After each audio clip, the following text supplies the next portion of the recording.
Time of flight, time of flight, time of flight, time of flight. ये time of flight क्या है? Time of flight क्या होता है? सुनो, the time for which, the time for which projectile remains in air is called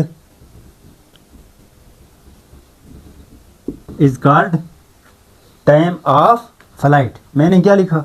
मैंने कहा वो टाइम जिसके लिए, वो टाइम जो प्रोजेक्टाइल हवा में जितना रहता है, प्रोजेक्टाइल हवा में रहता है, जितना टाइम लगता है, उसी टाइम का नाम क्या कहा गया है? Time of flight. अब एक बात और याद रखें, इसमें मैं ये लिख सकता हूँ ना, मैं एक बात और लिखता हूँ, मैं कहता हूँ टाइम बिटवीन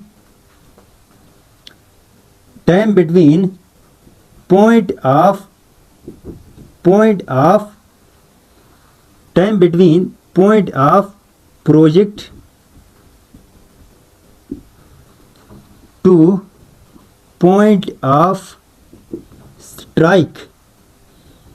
मतलब कहने का ये है ना कि मैंने कहा वो टाइम यहाँ से लॉन्च कर गया है, उठा है, और जहाँ जाकर गिरा है, उठने के बाद जहाँ गिरा है, इस दौरान जितना टाइम लगता है, उसी टाइम का नाम रखा है टाइम ऑफ फ्लाइट। और इसे क्या कहा है? इसे flight, the whole journey is called flight. The whole journey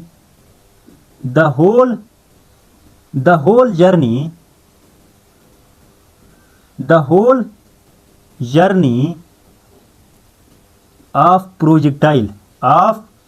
projectile is called flight. उसे फ्लाइट कहा जाता है। मैंने क्या कहा? मैंने कहा पूरा सफर, किसका? प्रोजेक्टाइल का पूरा सफर, जहां से उठा था, जहां गिरा था, पूरे सफर को क्या कहा जाता है? फ्लाइट। तो टाइम ऑफ फ्लाइट, एक फ्लाइट में जितना टाइम लगता है, उसे कहा जाता है टाइम ऑफ फ्लाइट। क्या कहा जाता है? Time of flight.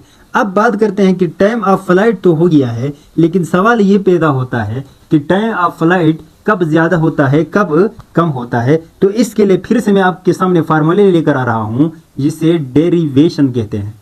जिसे क्या कहा जाता है? डेरिवेशन। इसे क्या कहा जाता है? डेरिवेशन। अब देखें, डेरिवेशन के लिए देखो, मैं इधर वही डायग्राम बना रहा हूँ, वही diagram x and y, x and y। यहाँ से गया था और यहाँ से ट्राई किया था, ये पूरा टाइम को कहते हैं टाइम ऑफ फ्लाइट। इसकी डेरिवेशन देखें, यहाँ से गया था तो इनिशियल वेलोसिटी y में होगी कि नहीं होगी? हाँ, होगी। अच्छा, आप बताओ, यहाँ से गया था इनिशियल वेलोसिटी और फाइनल वेलोसिटी भी होगी। यहाँ से यहाँ जाने में टाइम लगेगा कि नहीं लगेगा? भाई यहाँ से यहाँ जाएगा तो टाइम लगेगा ना, क्या लगेगा? टाइम लगेगा। यहाँ से यहाँ जाने में टाइम भी लगेगा और एक्सेलरेशन भी होगी, टाइम भी लगा, एक्सेलरेशन भी है, टाइम भी लगा है, इनिशियल वेलोसिटी भी है, और यहाँ से यहाँ डिस्टेंस भी तो कवर करेगा ना। तो मेरे पास क्या आएगा? मेरे पास डिस्टेंस भी y में आएगी कि नहीं आएगी? डिस्टेंस भी कवर तो कर रहा है, y में नहीं कर रहा है। डिस्टेंस किस में कर रहा है? डिस्प्लेसमेंट किस में कवर कर रहा है? सुने, यहाँ से यहाँ डिस्प्लेसमेंट होती है, यहाँ से यहाँ डिस्प्लेसमेंट होती है। तो ये टर्म आपको दिए हुए हैं। अब आप हल नहीं कर सकते, पहले गिवन लिखो, गिवन। हाँ, आसान काम। गिवन क्या क्या दिया हुआ है? आपको दिया हुआ है VI। अच्छा, आपको और क्या दिया है? आपको दिया है AY, आपको दिया है टाइम, आपको क्या दिया है? SY दिया है। अब बताओ कौन सा इक्वेशन यूज करूं कि ये सारे उसी के अंदर आ जाए? तो ये डेरिवेशन है सिंपल उसका। तो मैं इस तरह लिख सकता हूं, S is equal to VIT plus half AT²। तो y में देखना है, तो SY is equal to VIT plus half VY, half AYT²। समझ आ रही है? अब कुछ बातें अपने जहन में याद रखें। अब कुछ बातें, SY y में s, हमें y में एस वाई तो हाइट होती है, यहाँ से हमें हाइट नहीं देखना है, हमें टाइम देखना है। तो एस वाई क्या लूँ मैं 0, क्योंकि इसका टाइम यहाँ से यहाँ टाइम जा रहा है, तो ऊपर लेने की आपको ज़रूरत नहीं है। अच्छा फिर देखें वी आई वाई को मैं इस तरह लिख सकता हूँ वी आई साइन थीटा। हाँ अच्छा, ए वाई को मैं क्या लिख सकता हूँ माइनस जी, ए वाई को क्या मैं माइनस जी लिख सकता हूँ, यस। अब उठा के इधर पुट कर दो, 0 इसकी जगह 0, वी आई वाई अभी छोड़ो, इसकी जगह न लगा दो, प्लस हाफ ए वाई की जगह minus G into T square, अच्छा अब यहाँ एक कम करो, V I Y Y T plus minus half G T square. ये माइनस वाला टर्म इधर लेकर आऊँगा, मैं कहाँ लेकर आऊँगा, मैं इधर लेकर आऊँगा, कहाँ ले आऊँ, यहाँ पर देखो, मैं यहाँ पर लिख रहा हूँ, नज़र आ रहा है, यहाँ नज़र आ रहा है, यहाँ नज़र नहीं आ रहा है तो इधर लिख लो। हाँ इधर से ये इधर ले आओ तो प्लस बन जाएगा, plus half G T square is equal to V I Y T. तो बताओ यहाँ से क्या बन जाएगा, ये टी और इस टी के साथ कैंसल, तो आपके पास ये जो क्या आ रहा है, देखें मैं यहाँ से मिटा रहा हूँ, आप लिख लें अपनी कॉपियों में। अच्छा तो किस तरह लिखा हुआ है, half G T square cancel हुआ है ना, is equal to V I Y, यहाँ से टाइम निकालो, ये टी है, यहाँ से टाइम निकालो, T time of flight capital T, यहाँ से ये टी निकालो, तो ये इधर डिवाइड में है, उधर जाकर मल्टीप्लाई होगा, 2 I V I Y divide by जी, ये इधर मल्टीप्लाई में इधर आके डिवाइड होगा, तो इसको मैं क्या, टाइम ऑफ फ्लाइट है तो कैपिटल टी लिख सकता हूँ, तो 2 V I Y divide by G, इसको मजीद लिखते हैं 2 V I sine theta divide by G, 2 V I sine theta divide by G. इस फार्मूले का नाम ये याद रखना है, 2 V I sine theta divide by जी, ये आपके पास आता है टाइम ऑफ फ्लाइट, मतलब टोटल टाइम, मतलब क्या, टोटल टाइम। अच्छा अब याद रखो, एक बात याद रखो, इसमें जो ये एंगल नहीं है, ये angle made with x positive है, वेलोसिटी ने किसके साथ बनाया है, पॉजिटिव एक्स के साथ बनाया है। अगर इस तरह का दिया हुआ हो, time is equal to 2 V I cos theta divide by G, इस तरह का दिया हुआ है, तो याद रखना ये वाला एंगल होगा किसके साथ, एंगल विद वाई पॉजिटिव, अब टेंशन नहीं लेना। ये आपके पास पूरी फ्लाइट आई है, ये आपके पास क्या आई है, पूरी फ्लाइट, यहाँ से लेकर ए से लेकर बी तक, यहाँ से लेकर यहाँ तक जितना टाइम लगा है वो टाइम ऑफ फ्लाइट है। अगर मैं आपसे पूछूं आप बताओ time to reach summit point, time to reach summit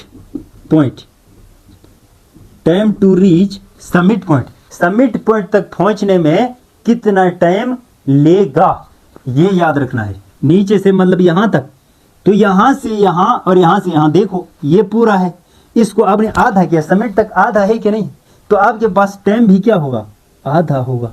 time to reach summit point is equal to 2 को इस सारे को हाफ कर दो, इस सारे को हाफ कर देंगे तो 2 V I cos theta divide by G है, तो 1 वी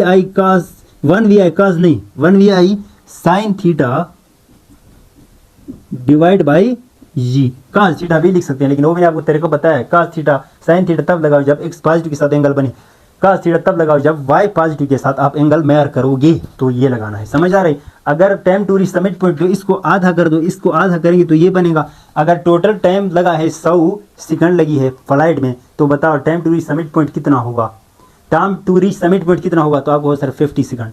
क्यों क्यों जितना याद रखना है in projectile motion time of asset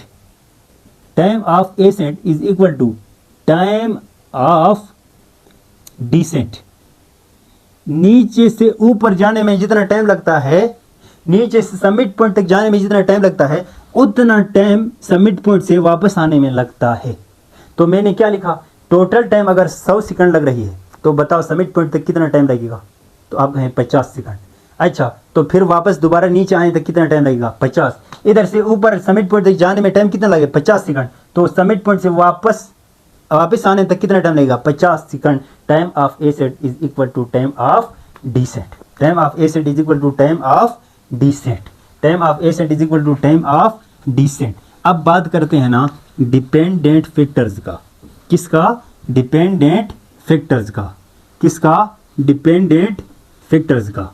तो पहले एक बात नोट करें आप, एक बात आप नोट करें, टाइम ऑफ फ्लाइट का formula 2vi sin theta divide by जी, ये आपके पास फार्मूला है।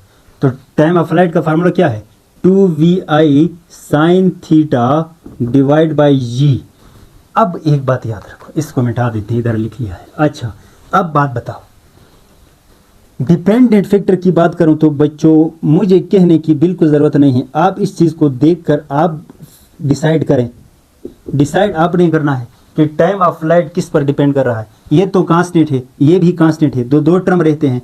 टाइम ऑफ फ्लाइट सबसे पहले इनिशियल वेलोसिटी पे डिपेंड करेगा। अगर आप ज़्यादा वेलोसिटी से फेंकेंगे तो टाइम ज़्यादा लगेगा, फ्लाइट लंबी होगी। अच्छा, अगर सुनो, अगर आप इनिशियल वेलोसिटी कम देंगे तो जल्दी गिरेगा तो टाइम कम लगेगा। सिंपल बात है, लॉजिकल बात है। अच्छा, दूसरी बात सुनो, मैंने इनिशियल वेलोसिटी दिया है 10 मीटर पर सेकंड, मैंने दूसरे इसमें इनिशियल वेलोसिटी दिया है 20 मीटर पर सेकंड। इसमें टाइम लगा है t1 और इसमें टाइम ऑफ फ्लाइट लगा है t2। आप बताओ t1 और t2 में कौन बड़ा होगा, तो आप कहेंगे sir t2 is greater than t1। क्यों, क्योंकि इनिशियल वेलोसिटी जिसमें ज़्यादा होगी टाइम ऑफ फ्लाइट ज़्यादा होगा। इनिशियल वेलोसिटी ज़्यादा, टाइम ऑफ फ्लाइट ज़्यादा होगा। समझ आ रही है। अब बात करते हैं एक और factor, time of flight is directly proportional to sine theta. Sine theta, जब एंगल किसके साथ मेयर किया जाए, ये याद रखना इस पॉइंट को, एंगल किसके साथ मेयर किया जाए, एक्स पॉजिटिव के साथ। अब बताओ बात, अब मुझे बताओ, जब when theta increased from 90 degree, जब हम थीटा को इंक्रीज कर देते हैं 90 डिग्री की तरफ, आप बताओ साइन का वैल्यू 0 से 90 तक क्या होता है, डिक्रीज होता है या इंक्रीज, इंक्रीज होता है या डिक्रीज। तो आप कहें सर इंक्रीज होता है, बिल्कुल सही है। अच्छा, इंक्रीज होता है, तो मुझे बताओ टाइम ऑफ फ्लाइट क्या होना स्टार्ट कर देगा, इंक्रीज। टाइम ऑफ फ्लाइट क्या कर देगा, इंक्रीज। टाइम ऑफ फ्लाइट क्या होगा, इंक्रीज। सबसे कम टाइम कब लगेगा, इसे कहते हैं minimum time of flight, that is equal to 0। अच्छा सुने, that is minimum time of flight that is equal to 0 होगा कब, 0 डिग्री पे। सबसे ज़्यादा कब होगा, सबसे ज़्यादा कब होगा मेरे बच्चे, सबसे ज़्यादा 90 पे होगा, मैक्सिमम टाइम ऑफ फ्लाइट। क्यों क्यों 90 पे, मतलब क्या है 90 मतलब क्या है, 90 मतलब क्या है, 90 मतलब समझो, 90 मतलब आप नीचे से स्ट्रेट ऊपर फेंक रहा है, स्ट्रेट ऊपर फेंकोगे तो स्ट्रेट ऊपर से नीचे आएगा, नीचे से ऊपर फेंके तो बहुत दूर जाएगा कि नहीं जाएगा, जितना आप ऊपर करेंगे तो बहुत दूर जाएगा ना। अच्छा, इसे कहा जाता है मैक्सिमम टाइम ऑफ फ्लाइट के लिए एंगल कितना होना लाजमी है, 90 एंगल। तो वो आपको इस तरह का एक क्वेश्चन बना के देगा, देखो, at what angle time of flight and maximum height height, time of flight and height become maximum. तो मैं आपको दे देता हूँ 10 डिग्री, 30 डिग्री, 45 डिग्री, 45 डिग्री और 60 डिग्री। इनमें से सबसे ज़्यादा किस एंगल पे सबसे ज़्यादा टाइम लगेगा और सबसे ज़्यादा हाइट आएगी, तो आप क्या कहेंगे, आप क्या कहेंगे इस पे, क्यों, क्योंकि ये 90 के लिए करीब आ रहा है, और जो 90 पे तो सबसे मैक्सिमम हो रहा है, सबसे ज़्यादा 90 पे हो रहा है, तो 90 के लिए क्या आ रहा है, करीब आ रहा है। समझ आ रही ना। तो ये कुछ बातें थी आपके पास, टाइम ऑफ फ्लाइट और time to reach summit point, time of ascent is equal to time of decent.